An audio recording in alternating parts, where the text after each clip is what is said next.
গাড়িতে ধাক্কা দিল গো? কি জানি, সবাই বলছে বাইকের সাথে আর কি হয়েছে, কিসের সাথে। আর একজন ছিল না?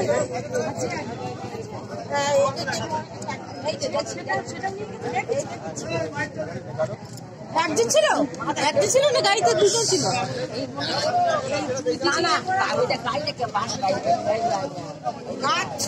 গাছটা কেন হয়েছে?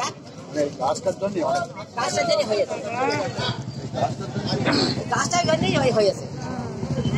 মানে ও যখন ওই সাইড ডান হিসেবে হ্যাঁ, ওই তো সঙ্গে সঙ্গে গাছের মতো বাড়ি গিয়ে গাড়ি ওকে নেবে বাড়ি কোথায়